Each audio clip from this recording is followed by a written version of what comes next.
Of course, we have to talk about the most recent episode of Ash versus Evil Dead. Full spoilers, as always, for season 1, episode 3, entitled Books from Beyond.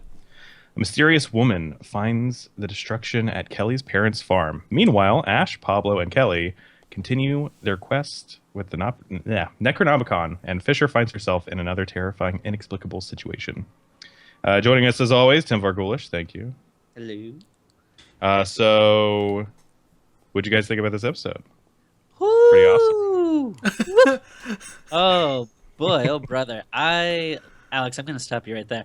I loved this episode. First of all, let's get right into it. Starting off with some more Lucy Lawless goodness. They're really teasing her, man. Like I can't wait till she's like a full blown character in this series. The little glimpses we beginning of her have just been great. I love how badass she was. She's like interrogating like the Deadite, which I love that they did not remove the fork from his eye. The bird Kept flicking it. Oh my god, it was so good. She's like, you bitch, stop it. Go to hell, then we'll talk.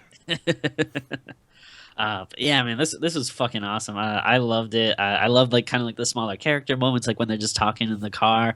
I felt like it wasn't like super Bruce heavy, which I was actually totally fine with because it gave some spotlight to the other characters who I'm kind of growing more and more to really like and feel like they're a good fit for this universe. And I really like the monster in this. I thought it was really demon. cool. Yeah. The demon's a little bit of a licker, a little bit of Nemesis from Resident Evil. A little bit of one of the Cenobites from Hellraiser, if you know that movie. But all in though, just the no eyes, that weird mouth thing, and then that shimmering effect. Like, it was proper scary. That's I like Ash's description of it, and he's like, "Oh, it sounds like a nerd." Yeah, let's get that guy. Let's get it talking. See that whole thing where he's like, "All right, find me the weakest one of these demons, and we'll question him." Give me the weak one. Oh, this is a bad idea. And Pablo, this is a bad idea. He's like, I see, he's game for it. After the fact, he's like, Paulo, this is a bad idea, man. Pablo's like, I've been trying to tell you that. What is it he calls him? He's little Brown Einstein, I think so. I think the line.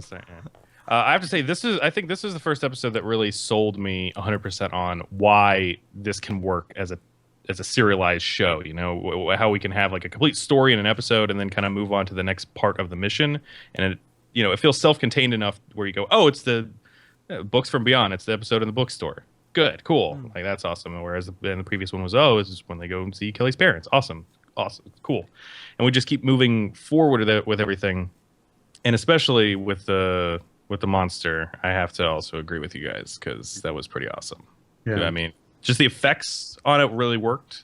As opposed to the last two episodes where I think we all had some moment where we were like, but that one part could have been a little bit better. Like the CGI mixed in there wasn't as good. This, I thought all the CGI with it worked very well. Would you guys agree? Yeah, even when he picked up the shattered glass, like with telekinesis. I knew that was CG, but it actually looked quite good. For what I would expect in a TV show. Yeah. It looked quite good. Yeah, awesome. And then the other main reason why this sold me on it being a TV show, working as a TV show, is exploring those side characters a little bit more. We get the conversation between the two of them in the car where it's like, oh, you're like my little brother. It's like, nah, but wouldn't I be like a bad boy? By the way, do you want to be a ghost beater or not? Yeah. That's great. Brought it back later. Sounds like a Tim Vargulish joke. Hey, I really I feel for Pablo. I can relate to that character. I love when he says it though, like because they can swear on this show. Like she immediately just goes, "That is fucking awful." Go ahead, Tim. I was saying, like I'm kind of like liking like the cop character too. I'm kind of interested to see like what's gonna happen with her. I kind of like that she just like kind of like keeps showing up to these situations and then just like always like gets stuck or like left behind. Like, I like that scene with him questioning like, this everywhere this man goes, like people are dead behind. It's like if I wasn't for him, I'd be dead. Like how she's kind of committed to the situation at this point, even though like after her parents are dead now, she's fully on board with the team. Yeah. Although I did have to, this was funny, right? But basically, when Ash is like telling the bookstore guy, you know what's going on, what's happening, he's like, so let's figure out how to put him back in the book. No harm, no foul. Like, no harm, no foul. How many people have died since you read that book? And then the bookstore guy gets killed and / turned into a deadite, and they just leave as if nothing happened. Yeah. Isn't there? Yeah. And like, I love to the they're really emphasizing like, don't break the circle. So like, you instantly know like, all right, Ash is definitely gonna break the circle. Yeah, he's the one at some point. Yeah. To be fair, I mean, it wasn't him just being fucking stupid. around. Right. Yeah, really, got shot at. So yeah, that's something. But yeah, I've been watching Supernatural for 10 years. I know like, that circle's not gonna stay. But I think like too, like one of the biggest things that got me really excited is I could watch like Ash like, you know, chainsawing deadites for like, you know, eternity probably, but I'm sure it would kind of get like a little old. But like I like that this episode is kind of like, all right, well, it's not just like deadites, you know, like there's other things we can explore and do here, other monsters and demons that can come from this book that they, you know, might encounter.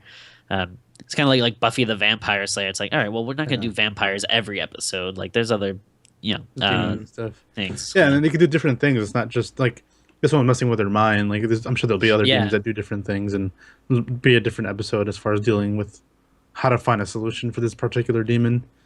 Yeah. Yeah, and the solution in this one was hit it with the book. Yeah. Apparently.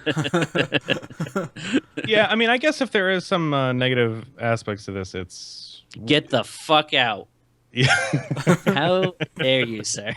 Well, I'm just saying, like, maybe it'll be touched on later, but you know, they kept showing like going into their brains and like as if like synapses were being cut off or whatever. And I was expecting Ash to no longer be able to speak right or something, and then there was no payoff for that really, other than just showing, hey, they're getting attacked a lot. But why do that when you could have just done the effect they were doing from the outside of just seeing like the bone, brain, like X-ray, Yeah, and like it got wrapped up a little too quickly. Like the whole book, just slamming it with the book. Like there's no reason why that would work necessarily, and it's not really explained. And it just seemed like it wrapped up really fast. Like I wouldn't have minded if it was a 2-part and figure out how to get him to go back into hell. Well, yeah, but, like, and I wouldn't be surprised though if like, you know, he's not if gone. Like there's a slight possibility kind of shows up later or something, because he does have like teleportation powers and stuff, and or maybe he's in the guy with the glass in him. Possibly, yeah. Maybe rather than him just being a deadite, maybe he's actually possessed him. Yeah, I like. Maybe. One thing I was a little bummed about is like I don't know if you guys like watch it like after the credits or got the commercials and stuff, but they had like a little like, oh, like next week on the thing, and they kind of ruined some stuff that was gonna happen. I always turn it off before it gets to that kind of annoyed me a little bit, but yeah, because for the first couple of them I saw those where it was like, hey, we'll show you how the effect works or whatever. Yeah, but yeah, I stopped because I figured they'd start spoiling things.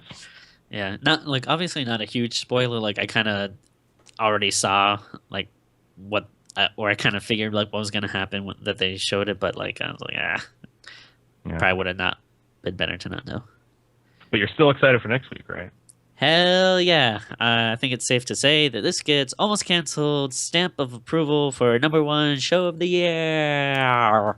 I'm glad Tim came in and took over. Sorry, Tim. Mr. Robot does exist, so I'm afraid we're going to have to disagree with. And Master of None. Yeah, I started watching Master of None. So good. I like Check out our review. And then we got a review from last coming. Yeah, we got so much, but we can't talk about that right now because this is the end of our discussion for Ash versus Evil Dead.